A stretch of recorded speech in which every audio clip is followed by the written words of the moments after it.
can start this session. So this is, you're in room 1, which is the session on insights on how publishers publish, review findings from over 100 IATI publishers. So first of all, thank you so much for joining this session.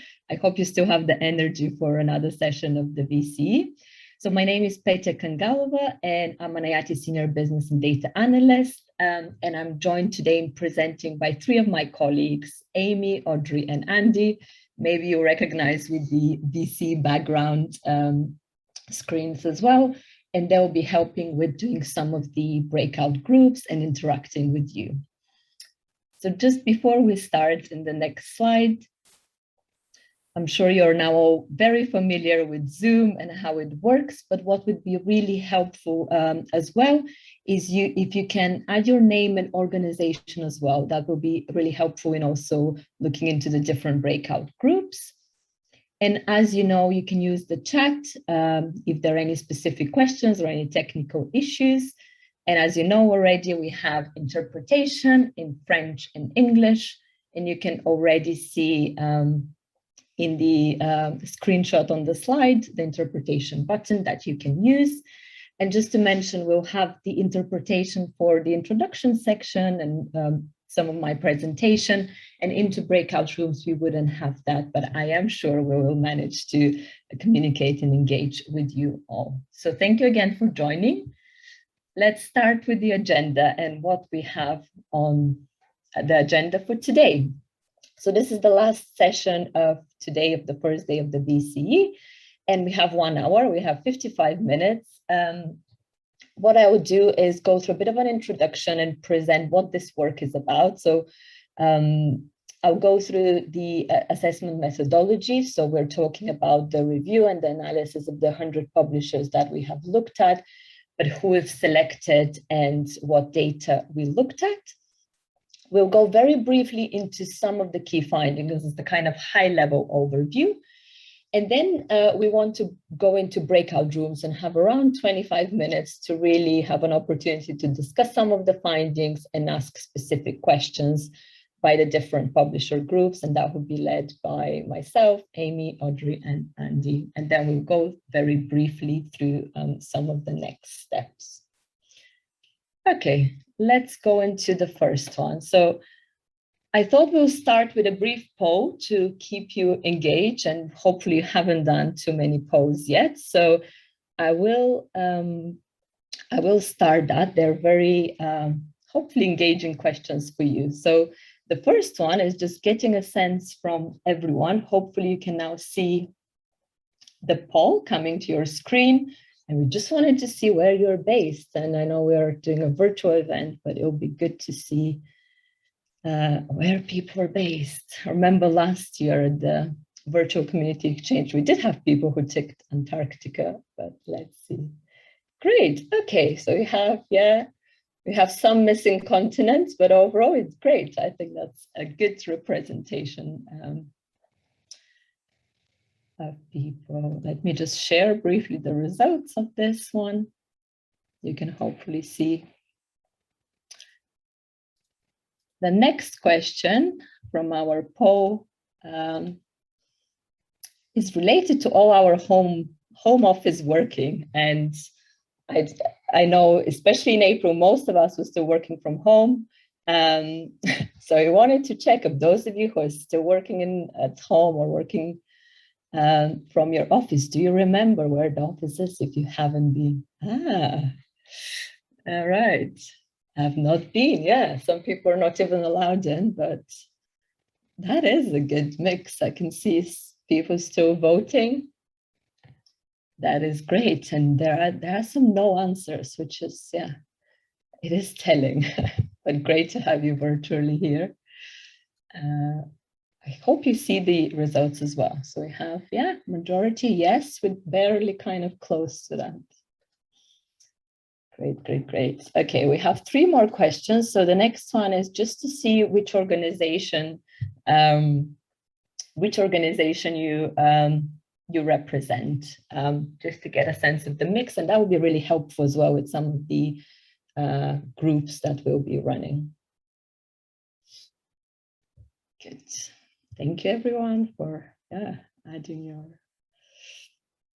information. Yeah, great. So we have a lot of, yeah, good mix. Actually, quite a good 25.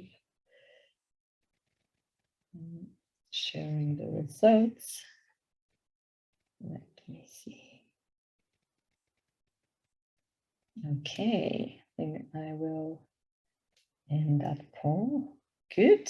I think this is great. We have all ticks, so that's really good. That's a good mix, and we'll have engagement in the different groups. So yeah, it's another great example of IATI being a multi-stakeholder initiative and having all representatives joining. Next one, very simple, whether you're publishing or data use, we'll talk a lot about the publishing practices, but it'll be good to get a sense of who do we have in the room. Yeah, good. And I know there is a lot in the opening session. There was a bit of a discussion as well about, we know a lot of the publishers are data users and so forth. Have a good balance.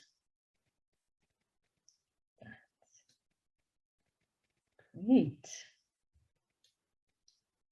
Brilliant. Okay, yeah, so we have majority of publishers, which is great to see. And yeah, we have a good mix. And last poll, until you get tired of all the pollings, is in this session, we will be sharing some of the findings that I'll just start talking about the summary analysis report. And we just wanted to see if people have seen it. I think the majority of you probably wouldn't have, and that's totally okay. So don't worry about it. You can have a look afterwards and we'll just have an open discussion, but we just wanted to get a sense of the mix of this room. Brilliant. That's even great, because then people can take a look after the session and that would be a good follow-up action. All right, brilliant. Let's go ahead, hopefully enjoy that and clicking some of the answers.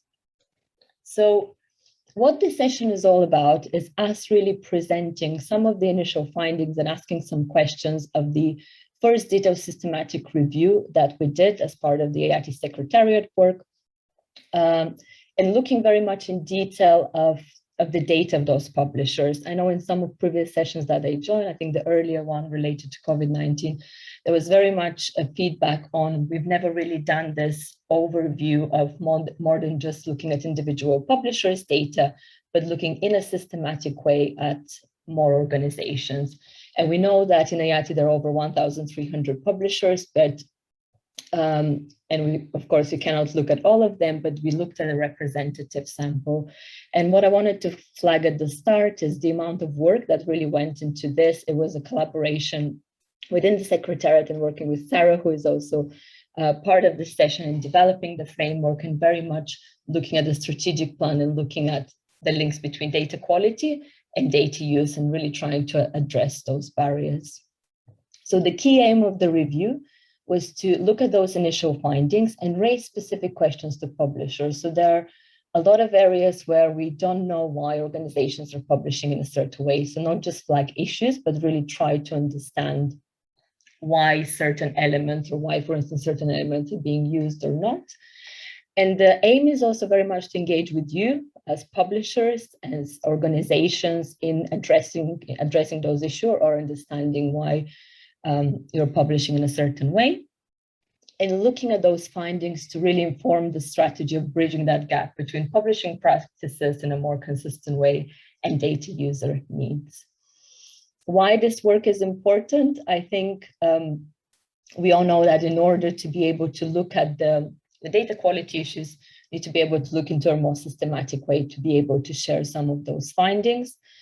And in addressing usability issues, and I think in some previous sessions, they also talk about feedback loops. So we really need to understand what that variation is in publishing practices, and understand the differences. Of course, we would expect that there will be differences in different organizations, but trying to maybe bring that information where there's lack of information of how organizations map their data to the standard.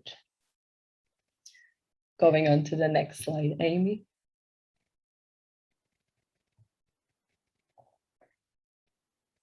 So what we did, and I already mentioned, it's a review of 100 organizations. And in order to to decide the information that we were looking at, what we did is we couldn't look at all 1,300 organizations, so we did a representative sample. So as a multi-stakeholder initiative, we made sure that we looked at different organization types. So we looked at different governments data, the bilateral, multilateral organizations, such as the UN agencies. We look at the EC's data. We also looked at development finance institutions, non-governmental organizations, private sector, and foundations, and very few academic training and research organizations. So looking very much at this representative sample. And we also looked at, in terms of the selection criteria, the organizations with a higher commitment and spend in order to come to that list of organizations. And we know there will be limitations as well, but this is the first time that we were able to go into more detail into the data. What data we looked at? The data criteria, as we know in IATI, there are a lot of elements, and in order to choose those that we wanted to assess, we looked at known data quality issues, but also areas that are important from data use and from the work that's also been done in the Secretariat around data use. So I'll speak in a bit about those specific areas that we assessed. How the data was processed, that's also another important thing that I wanted to mention. We work collaboratively, again, with Alex from the tech team. So the data was picked up back in the summer. So I think that's important that we know there will be maybe some changes to data sets since then, but the data was pulled in May, June this year, and it was processed, it was pulled from the registry, and then the data was processed. And there were two areas in terms of analyzing the data. So first of all, kind of more automatic processing to be able to see like whether certain elements are being published or the number of those. And then the second phase was really a lot of effort and hard work for all the business analysts in addressing more the qualitative questions. So that was done using a specific template so that it is systematic and it's consistently done across all those organizations.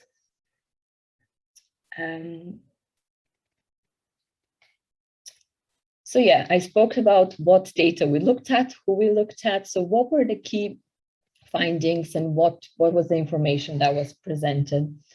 As I mentioned, we focused on specific areas of IATI data that we wanted to look at and analyze, and that's presented in the summary report. And thanks, Sarah, for sharing that in the chat.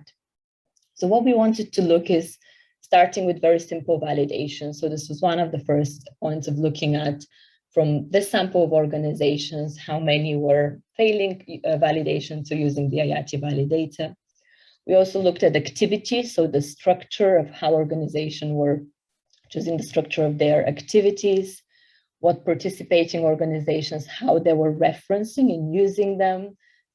This was quite interesting listening to one of the previous sessions that some of you joined.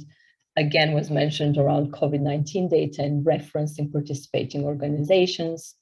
We looked at the financial information and consistency around publications of transaction data, budgets and plan disbursement. We also looked at geography. What I mean by this is organizations publishing multiple countries and regions, as well as location data. We also looked at sectors, so whether OECD DAC sector, whether organizations are using different vocabularies, whether they're using policy marker, whether they're reporting SDGs.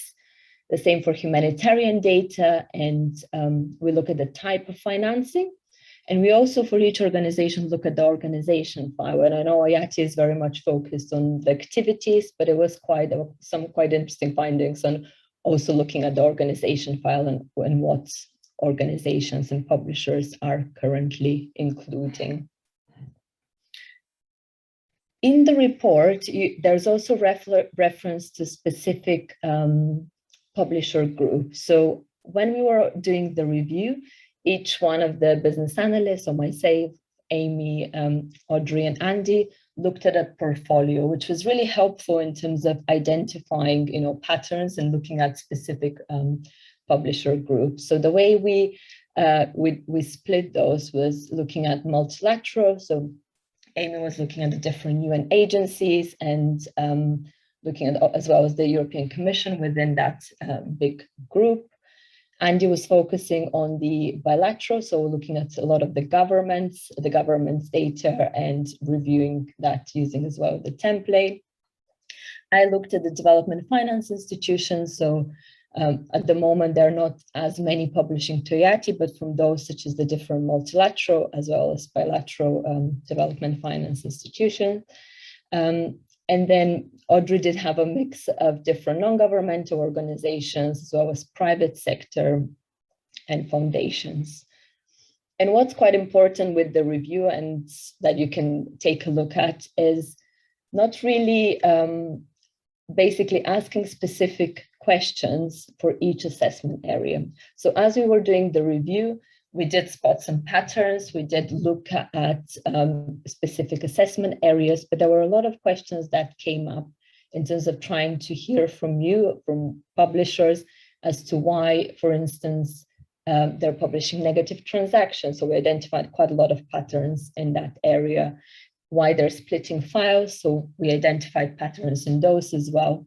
So in the report, under each assessment area, there are a lot of questions that we really want to have a conversation with publishers, with those assessed, to really understand how they're preparing their data, what are the decisions that they're making in terms of including specific elements or not, and also very much be able to share that the answers with other organizations, but be able to share that learning with others as well. So it was a lot of work. I think it was a lot of, I wanted to say big thanks to the team and everyone working on this. It is a starting point in terms of identifying some key findings and continuing the work. And I'll talk about this in a few of the next steps. But our key aim is really to, in order to be able to address any of those issues, is to have that conversation with everyone involved and with our community and with the publishing community, as well as data users. So if we move on to the next slide, I think that will be the hopefully the more exciting bit, where you can all join and participate in breakout groups. So what we want to do in the next 25 minutes is to split into 4 groups, each one. So with room 1 being the multilateral publishers, room 2 being with the bilateral publishers, that will be led by Andy. Room 3, the development finance institutions that I will be leading. And then room 4, focusing on NGOs, foundations, and a private sector. So what we want to do in those sessions is for you to choose a room. So you can either be a publisher representative of that group. You might have already seen the report as you were assessed, or if you're a data user and you're just interested in finding a bit more about each one of those publishers, then you can choose that room. What will happen in those rooms is each one of us will be presenting some of the key findings for that specific publisher group. So you would hear a bit more about specific findings in the assessment areas.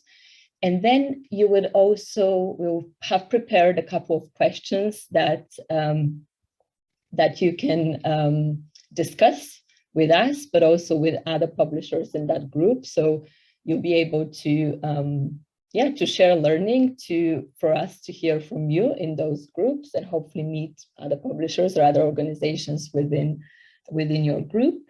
And then we'll come back. We'll have 10 minutes to just share any highlights, any feedback, and I'll run through next steps. So let me just see if there are any questions in the chat before we move into the breakout room. So you should be able to see, once I open the room, you should be able to choose a room that you want to join. And then you would have either myself or Amy and dear Audrey who will be leading the discussion.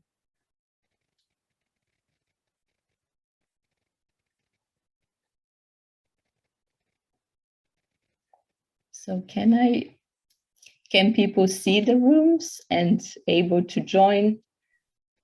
I'm not seeing anything, Petya. That's Michelle speaking. Okay. Is anyone? But that could be me. So you can't see it. It says the host has opened breakout rooms. Please wait to be assigned. Okay, let me just see if that would work.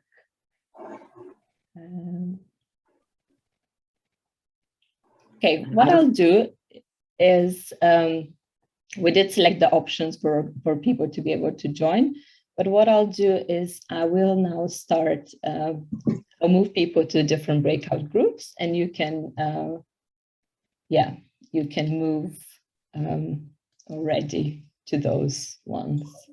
And I'm not seeing anything about rooms that other people are mentioning, so it's probably a stupid user on my end. Okay, so let me just see that. Just a second. Can others see the rooms or not yet? No, not seeing anything. I can't see any. Nothing at all about rooms. Okay. I don't feel so bad. No, I don't see it. Okay. I don't see it either. I don't see the selection, Petya. Okay, let's do, so I think what I would suggest we do, let me just take 1 second. Apologies for the technical issues on this. I think what I would suggest we do as I'm sorting this is maybe to start with some of the initial findings. And I think seeing already in the first group, we had a good balance, and I think it was mainly starting with the multilateral and bilateral. So as I'm working on this, maybe we can see, Amy can share her screen and start with that first one. Shall we do that? And I'll see how to fix that. Thank you, Amy.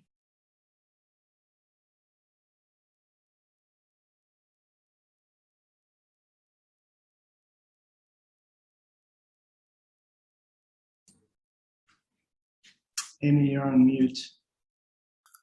Thanks. Helpful.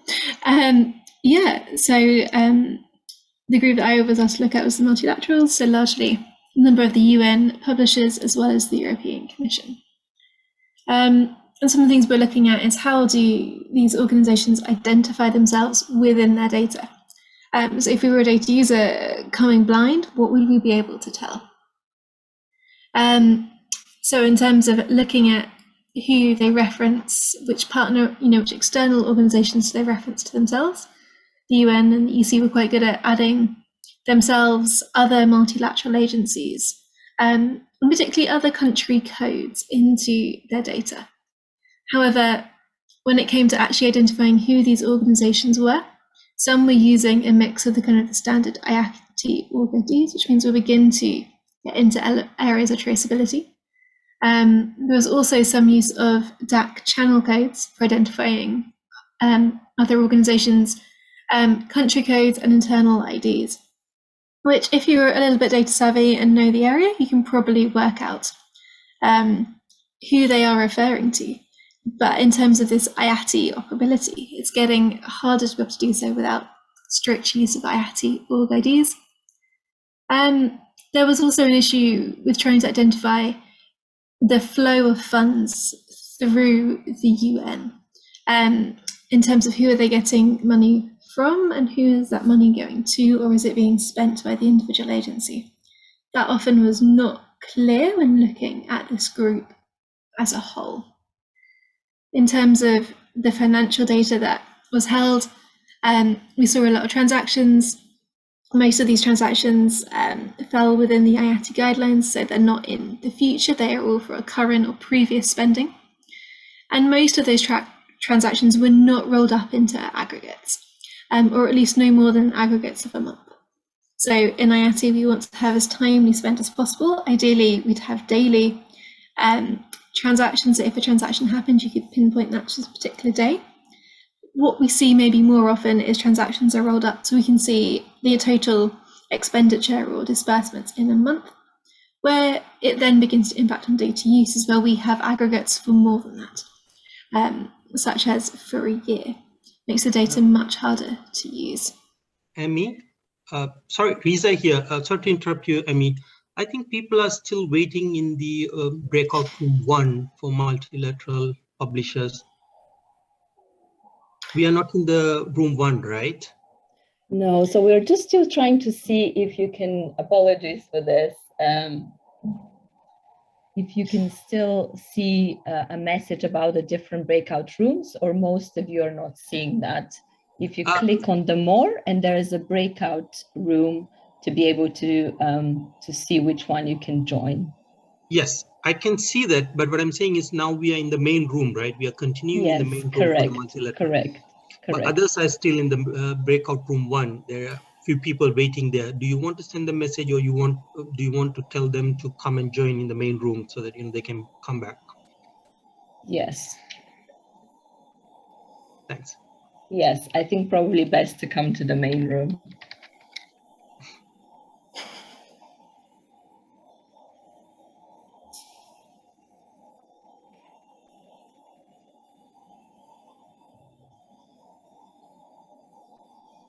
Yeah. I will send the message to everyone. Hi, Petya. This is Luz. Yes. I keep getting room 3 invite when I need to be in room 1.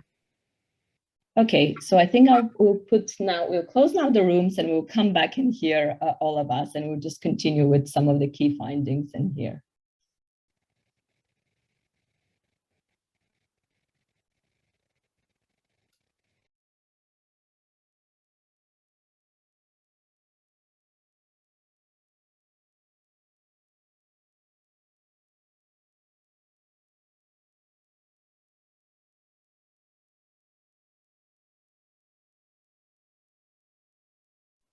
Go ahead, Amy.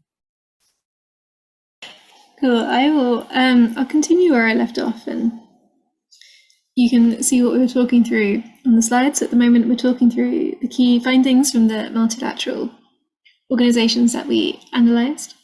And kind of some of the good points looking at transaction data is that most of the transaction dates are valid according to IATI.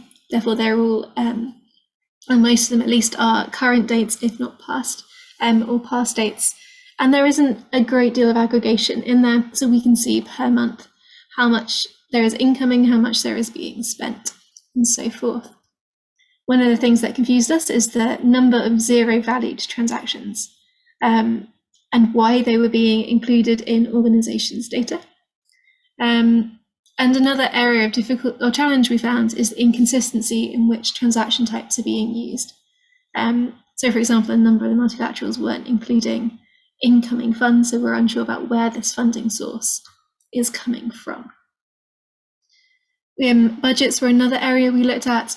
Once again, budgets seemingly well reported, the ones that were there, and that they weren't more than 1 calendar year in length. There were some invalid budgets which looked like random discrepancies in the data, or maybe some kind of coding that needs to be addressed.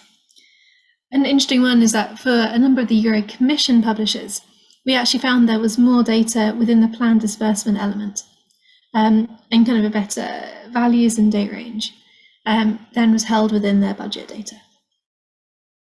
In terms of classifications, the majority of the multilaterals were using one DAC sector code per activity.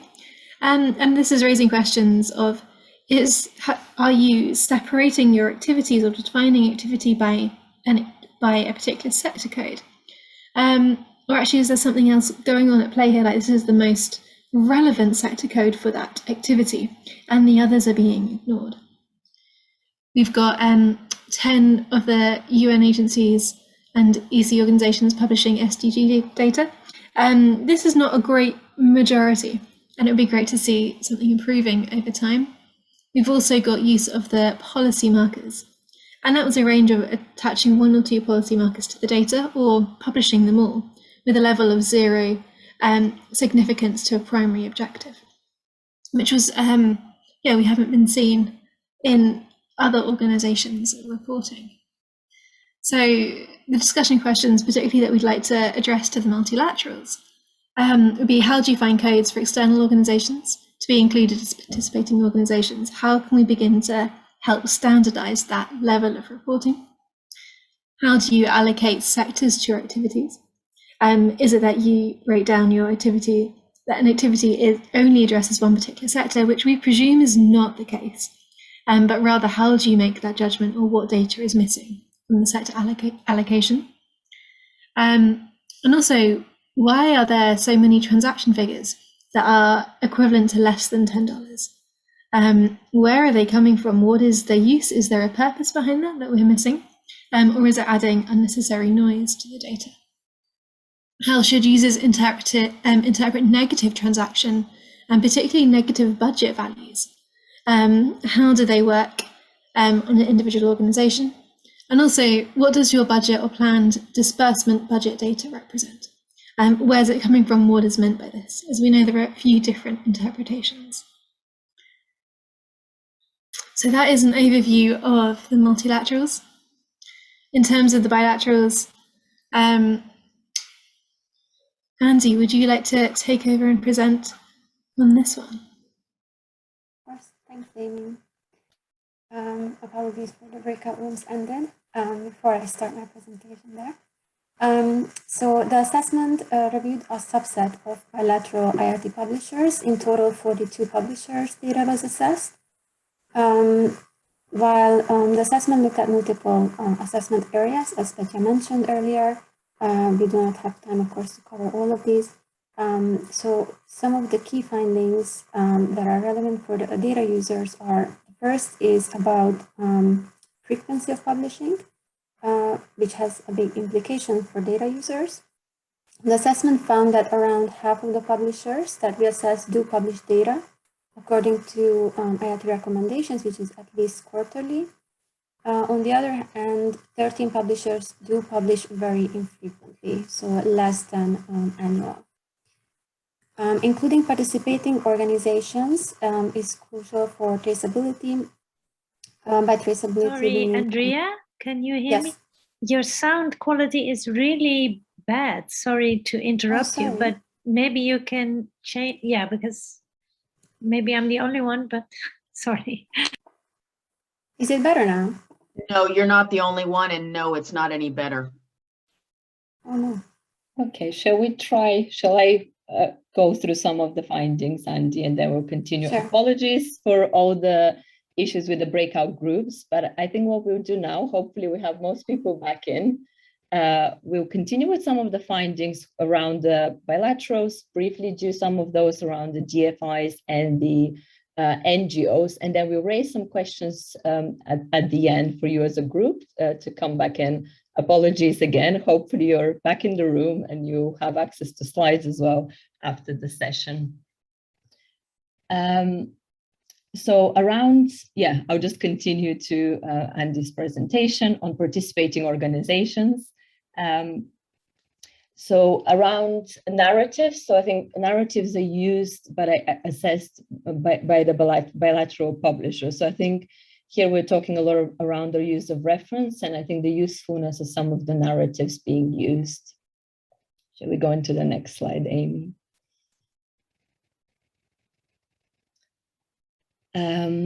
Also, I think some of the patterns, hopefully you can hear okay now, of the bilateral publishers not reporting spend for all activities.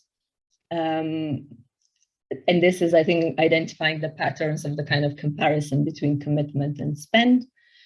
I think on the geographical information, seeing that mix of one or multiple recipient countries and regions. And I think the portfolio that Andy looked at was nearly 40 of those bilateral organizations.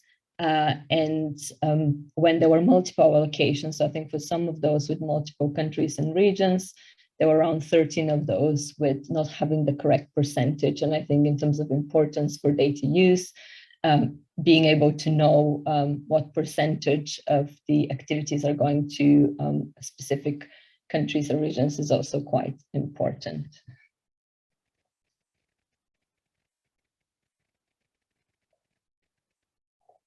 Okay.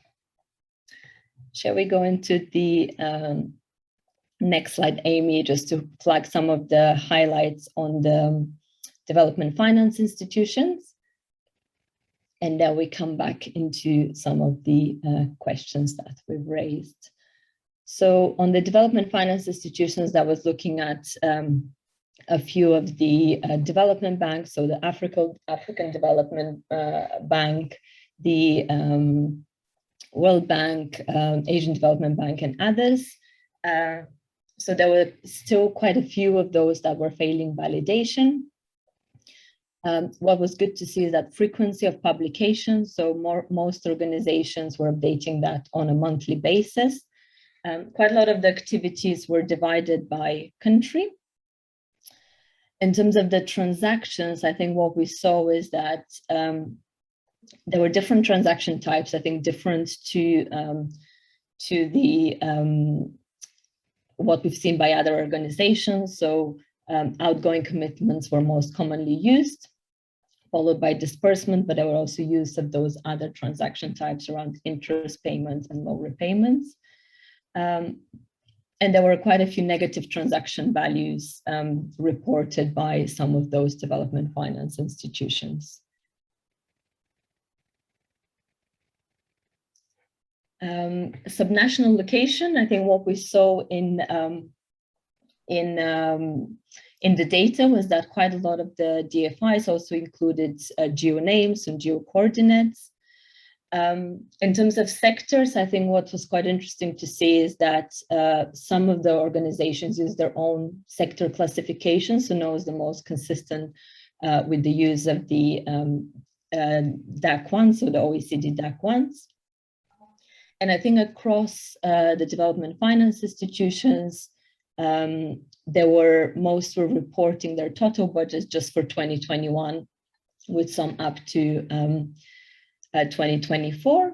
And there wasn't really a reporting of SDG data or kind of reference to policy markers or humanitarian data specifically for that publisher group.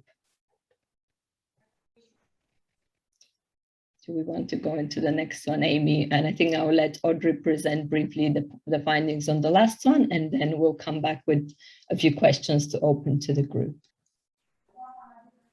Thank you, Petya. Apologies to my breakout group. Amy, we had actually already done the first slide, so I won't dwell on it in the interest of time, and that one. So in fact, we had moved on to talking about the next slide, which is the key findings around the foundations and private sector organizations that were analyzed. The caveat is to say that a lot of the issues mentioned by Amy and Petya regarding sector codes, transaction types, etc. All of the questions were the same across all of the publishers, but the findings were the things that we found to be the most interesting, I suppose, in the organization types that we looked at. So in this case, private sector organizations on the whole, from what we looked at, were publishing on a quarterly basis, whereas the foundations were publishing mostly on a monthly basis. The activity files were limited to 1 or 2 across the board, which is different from the NGOs, whereby some were publishing 1 per country, some were publishing activity per project, but then closing them and opening a new activity, for example. But in this case, there were only a few outliers where activity files were, yes, Eleanor, we will. Activity files were 1 per country, but that was unusual in this particular group. And the Bill and Melinda Gates Foundation split all of their activity files alphabetically, which I've never seen before, which was quite interesting. And it would be good to understand why that's the case. It's not wrong, it's just interesting. Next slide, please, Amy. In terms of transactions, there were some that were missing information that from a data use perspective is quite important. So details of the provider and receiver orgs were omitted in some cases. And a common error that comes up when we look in the data is that some were containing internal references or text rather than numbers, which is surely going to fail validation, and as always, from a data use perspective, or for the purpose of analysis, isn't great. The planned disbursements are commonly not reported. It was just a handful of publishers in this group that were actually including this information. So that will be one of our questions at the end. And I believe the next slide are the questions themselves. So Petya, if you want to take back over. So I think I would, apologies again for the breakout, the issues with the breakout groups.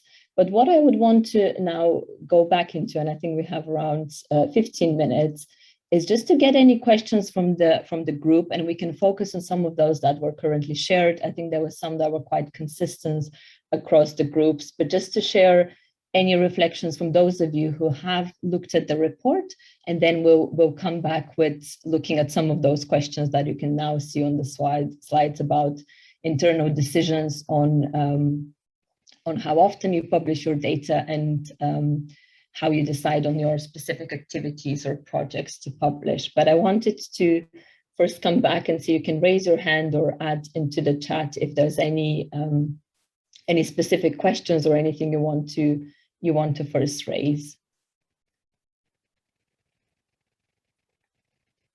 Into that group, just take a look if there are any raised hands. Okay, I think we have a question in the chat. One is from Anand on, is there any way for publishers to be notified to make updates to their incomplete or potentially inaccurate data? Are not aware of there. So I think Anand's question is around how to notify organizations and being able to share that feedback. Is that right, Anand? About that was something I think Amy in the multilaterals was specifically added around very small transactions being reported. I think the mechanisms at the moment is the users directly getting in touch, or if you're not identifying an email from that publisher, again, contacting support to be able to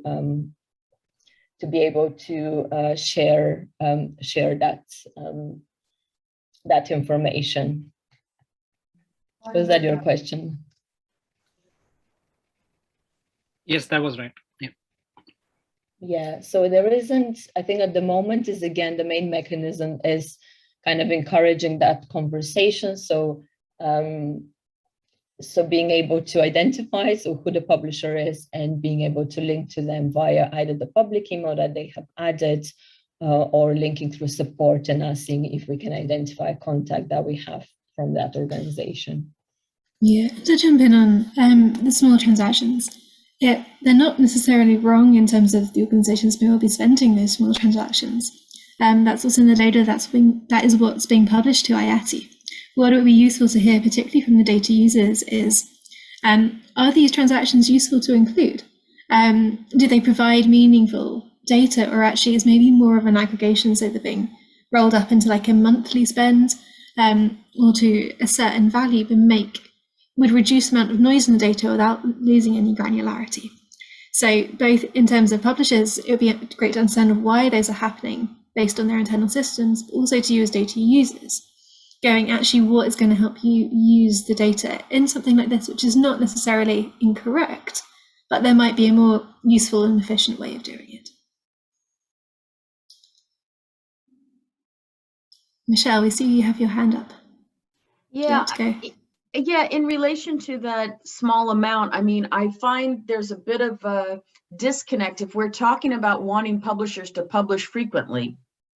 The more frequent you are, the more granular the data potentially is, because if I'm publishing daily, I might only have one transaction that's $10 for that day. So we have to, the good comes with the bad. The more frequent, if you're actually parsing your data in those same publishing increments, then you're going to get small stuff. If you aggregate it, then the benefit of publishing daily still means you're only going to get an incremental of 10 from one day to the next on a quarterly or monthly aggregated data. So I think it's also that in our example, we need to be able to automate our publishing process as much as possible. The way we have it, there are no human hands that get involved from the time it comes out of our system into XML. I mean, there's a lot of work that goes to make sure it's right in the system, but we aren't going and manipulating our data. And so for us, if it's not in our system, it's not in our data.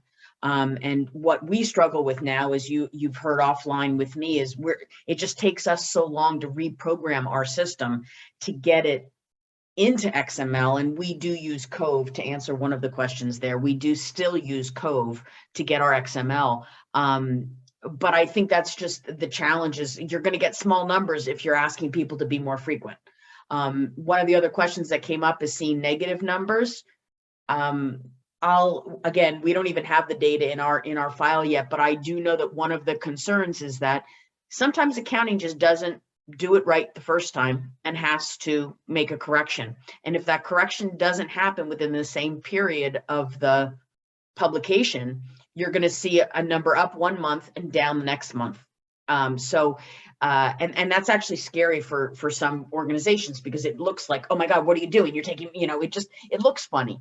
But it's the reality of life. And one of the reasons why we are aggregating at a quarterly level our numbers to try and smooth out those little hiccups that inevitably happen. And I'm not, trying to leave warts for everybody. We all have them. Nobody's getting that right. So that's also part of the challenge is we wouldn't publish more frequently because we'd have so many ups and downs day to day, your head would spin. So it's easier to be less frequent and smooth things out. Whether that works for users, I don't know, because the users have, I've never gotten feedback from any user other than our donor world that they want our data out there. So over with that. And I'm seeing a few folks agreeing with me, so maybe I'm not the only one. Michelle. Oh, thank you for sharing. I think Pelle has his hand, and I can see that two areas in the chat that are actually quite interesting discussion. One is around, again, the negative transaction and spend and what that refers to. I think across all the different publishers, we did see that. I think what was interesting is to see for different transaction types. So it wasn't just disbursement at the end of the month, but there were different transactions. Like a lot of the DFIs use this for loan repayments and others. And there was a point as well about the planned disbursement. And I think, Tanaka, to this point, it's more about understanding how they're being used, not why specifically that's the planned disbursements are not being used. And I think there were different patterns in that specific area because planned disbursement is a separate element in IATI. I would stop here. Sorry, Pelle, and then we have, again, Michelle and Thea. Yeah, I was going to add a few examples for negative transactions. I agree with Michelle that when you publish from an automated system, you obviously get negative transactions whenever anything is corrected. The second example would be, because this came up with the DFIs, would be for instance decommitments. So when a DFI would commit a certain amount up front and then not have to spend it all, they would probably decommit, which would be a negative commitment. At least in our case, that would be the case. So we have negative transactions as well, and generally it means we decommit from a program. Thank you for that, Pelle. Thea, I think you have your hand raised, and Michelle after that as well. Yes. I wanted to say, if you publish often, it doesn't mean you have to make the transactions more granular than you would if you published only once a year or something. So I'm not sure I understand the issue there. If you publish everything, if you publish monthly expenditures, if you add them every month, you could still have different dates. Changes anywhere else in your file that would make sense to publish very often, but you could still stick to that monthly expenditures. Am I making sense? Making sure that you only add it once a month, a total. Yeah, and I do understand, and I don't disagree with you. I think my point was that when you look at IATI data and activities in my head, and this is just my little pea brain, the thing that's going to change most on any given activity is the transactions. It's you know, we're not changing our budgets every day. We're not changing the start and end dates or the titles or the descriptions or the, you know, that the thing that changes most frequently is going to be the transactional data. Whether or not you, again, publish it at the same granular level or in the same increments as your publishing schedule is not required, and it doesn't have to be. But again, in our case, we publish monthly, but our data will still be aggregated on a quarterly basis. So it is true to have that disconnect. But I guess the point is, if I'm not going to be doing data on anything more than a quarter, I don't see why I need to publish more than monthly, because the rest of my data, other than new projects coming into existence, my existing data isn't really changing except for the transactions. And that's my point, is I could publish daily and it's not going to change anything in my data except my data timestamp, you know, so it doesn't add any value at that point. That was more my point. Okay. Yeah, I get it. Yeah. I think it's about meaningful updates, and it's good, I think, to have that conversation in between. And I think what we've noticed in some is also, like, I can give an example with the DFIs of different activities and how they split them. For different activities, they do different updates, and we were really trying to understand why the frequency was different, and whether for some that was because of the different types of projects, like sovereign and non-sovereign, having different updates specifically for the transaction. Justin, do you want to come in? Yeah, I must admit, I feel a little bit confused by Michelle's comments. And just to explain, when I publish the whole year data, and like I republish the whole year data. So if there's any changes, you won't find any negatives whatsoever in the data from UNHCR. If we had a reversal, I would simply publish the new figure. Like I wouldn't put a reversal to a previous figure that was still there in the data. I don't know. I sort of feel maybe I'm doing something wrong, or I don't know. But you know, like if I publish daily, then it's going to be very, very, very similar. You know, the next day I won't get any more granular data. It's just you'll notice very few changes.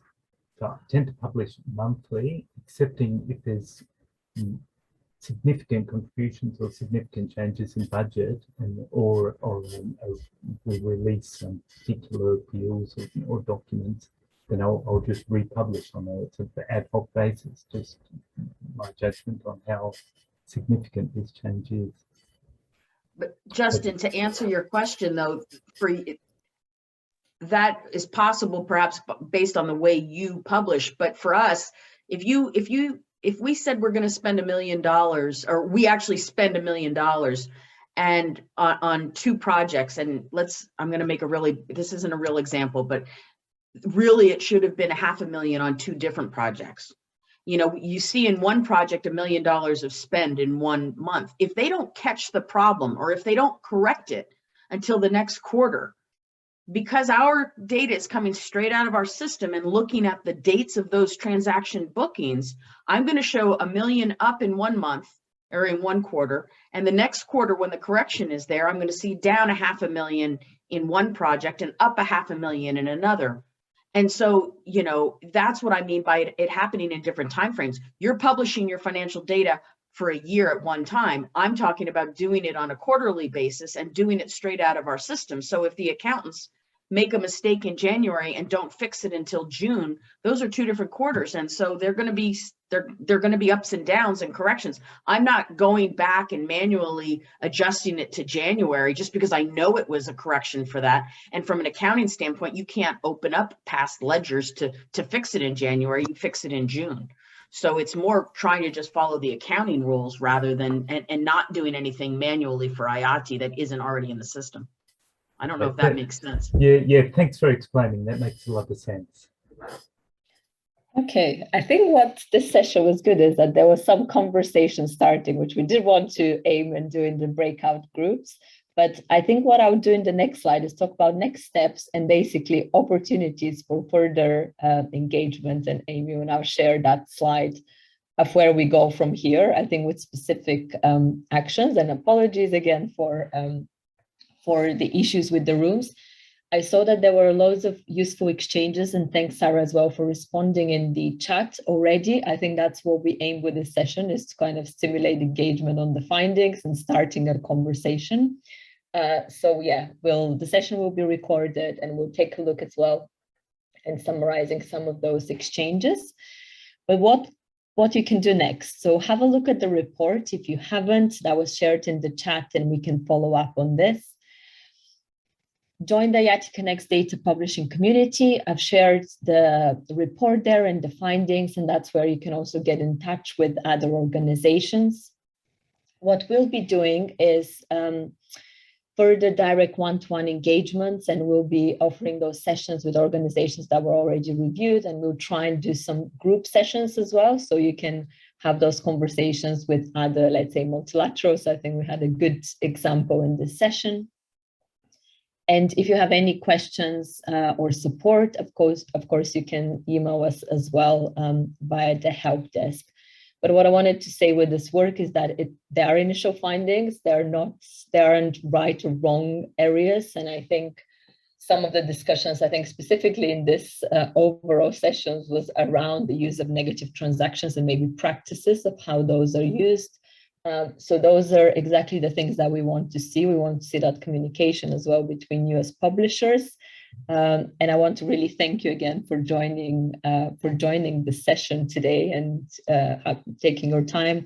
We will be in touch. We'll be proactively in touch, but do also join on Connect, the data publishing community. And if you want to start a conversation on a topic that you're already interested in, please do so. And I think the last and the final thing is just to encourage you to join the sessions tomorrow. If we just move on to the next slide, Amy, that is the last thing for tomorrow. I hope to see you there. Hopefully not many breakout rooms there, and that would all work successfully. But yeah, thank you again, and I hope to see you tomorrow. Thanks, everyone. Thanks, Petya. Thank you. Thanks. See you tomorrow. Thank you. Yeah. See you. Bye. Thanks. Bye-bye. Bye.